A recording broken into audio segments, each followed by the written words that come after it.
Maltese church demands immediate release of detained Ethiopian nationals. They called on all members of parliament, especially the Social Affairs Committee, to convene and discuss this matter with urgency so that in collaboration with civil society organizations, they could find a solution that respected individual rights and safeguarded every member of our society. Aħna nqisu dawn l-azzjonijiet bħala inġusti, bla distinzjoni u krudili. Intiżi biss biex joħolqu biża' u diskriminazzjoni fost il-komunitajiet u l-familji ta' barranin li jgħixu f'Malta. Huma tfakkira li l-gvern l-istat jista' jgħaddi arbitrarjament fuq dak kollu li dawn in-nies ikunu bnew b'tant ħidma u sagrifiċċji tagħhom matul is-snin. Għalhekk aħna nitolbu lill-gvern biex jillibera lil dawn in-nies mid-detenzjoni, joħloq toroq realistiċi għar-regolarizzazzjoni u nħeġġu lill-membri parlamentari, speċjalment huma parti mill-Kumitat għall-Affarijiet Soċjali biex jiddiskuti din il-materja b'urġenza. The three entities also urged the authorities to create realistic pathways to regularization for these Ethiopians and other individuals. We consider these recent actions to be unjust, indiscriminate, and cruel, and call upon the government to immediately release these individuals and to regularize their position, the entities said in a joint statement.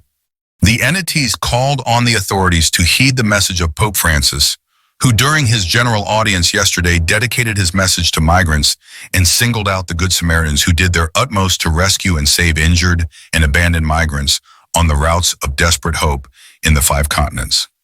These courageous men and women are a sign of a humanity that does not allow itself to be contaminated by the malign culture of indifference and rejection. It is our indifference and that attitude of rejection that kills migrants, Pope Francis said. The three entities said these Ethiopians were being targeted under the pretext of having come to Malta irregularly to seek asylum, which at the time was not granted. Despite this, most spent years, up to 17 years in some cases, living and working with the knowledge and authorization of the authorities, who granted them employment licenses and residence permits. Over the years, they have contributed to society and become an integral part of the community, paying their taxes and social solidarity contributions. They are valued and trained employees whose experience will be hard to replace. They are our neighbors, our colleagues, our friends, the people who greet us in the street, who care for our elderly relatives and cleaned our hospital wards during the COVID-19 pandemic, the entities said. These incidents are the latest in a series of raids which saw the lives of tens of migrants who had made Malta their home upended without warning and locked up, so that preparations can be made to send them to their country of origin. Beyond the impact such actions had on these persons, it created a climate of fear and insecurity for members of society who over the past years contributed to everyone's well-being. These actions are constant reminders by the state of how easily it can arbitrarily and indiscriminately trample over all the accomplishments these members of society achieve through their hard work and sacrifices. Such unjust practices and policies create fear and discrimination and undermine the very fabric of our communities, they said.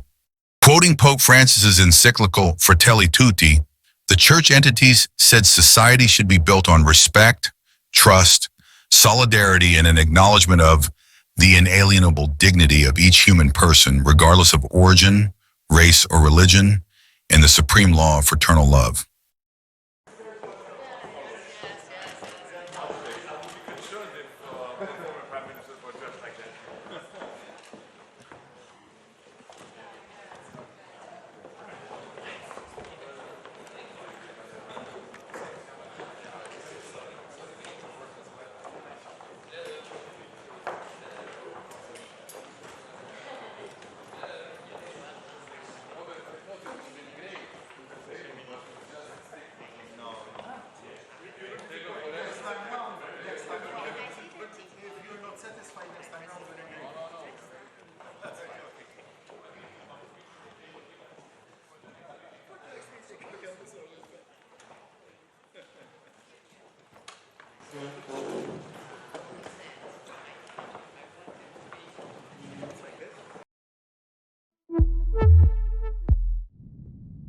Avec une superficie de 316 km², Malte est le plus petit pays de l'Union européenne. C'est aussi l'État membre ayant la plus haute densité démographique.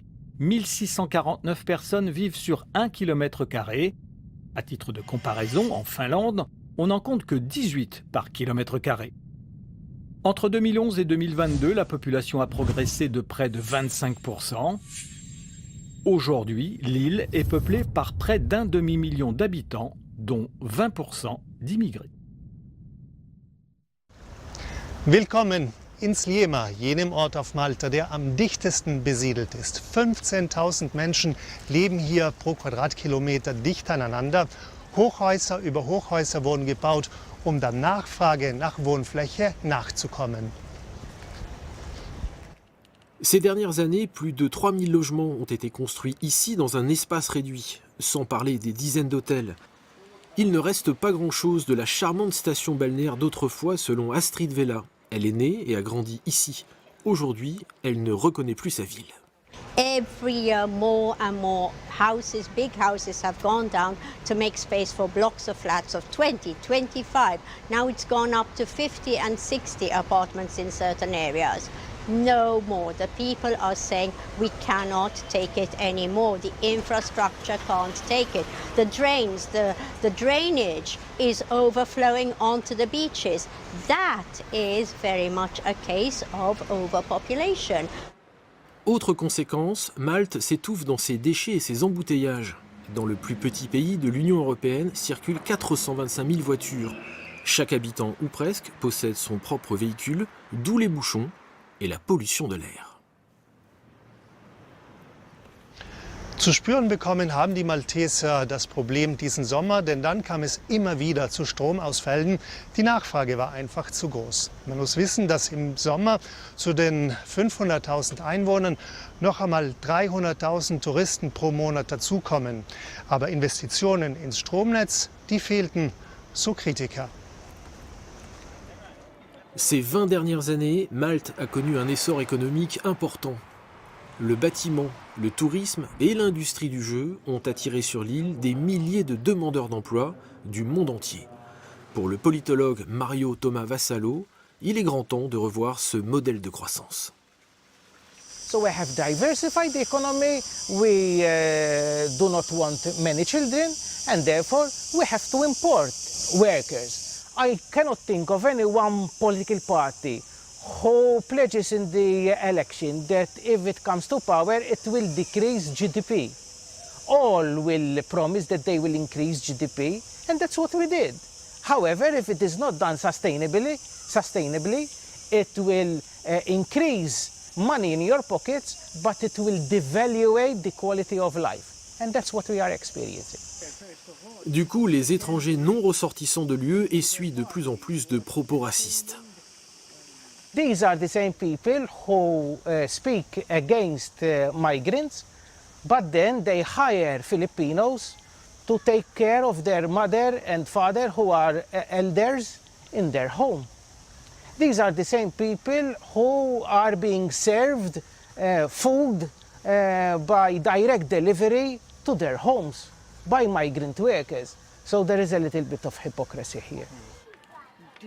Patricia Graham aide les immigrés au sein de son association. Beaucoup sont inquiets car depuis peu, les membres du gouvernement semblent favorables à une attitude plus ferme envers les étrangers non ressortissants de l'UE pour régler le problème de surpopulation. Nous avons souhaité nous entretenir avec un représentant du gouvernement, mais notre demande est restée sans réponse. Ce changement de ton, les immigrés le ressentent aussi. I arrived in Malta in the month of January and it's like September. So I have seen gradually the population slightly growing up. So they could close the visas. They could just say no more. We're not letting any more visas in. I have families here today who've lived in Malta 7, 8 years, had children here, the children go to school, and they're left not knowing what on earth is going on. It's almost as if they want them here till they're no good anymore, and then they just go out with the garbage. Die Regierung versucht, die Wogen zu glätten und verspricht, dass kein Nicht-EU-Bürger das Land verlassen muss. Doch künftig könnte es schwieriger werden, eine Arbeitserlaubnis zu erhalten. Überbevölkerung könnte somit zu dem Wahlkampfthema bei den anstehenden Europawahlen im Juni werden.